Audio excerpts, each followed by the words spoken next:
የጃኒን ህይወት ላለመበጥበጥ ሪሌሽንሺፑን ላለመበጥበጥ ዝም ብዬ ነበረ። ብዙ ነገር ዝም ብዬ ተቀብዬ ነበር። አሁን ግን እያንዳንዷን ነገር በማስረጃ አሰማችኋለሁ።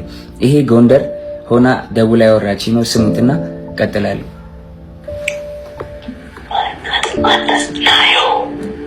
ናዮ አለች እያለች ነው።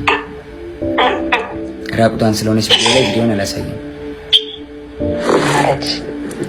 በደምብ ስሙ። ቤቴ ነኝ።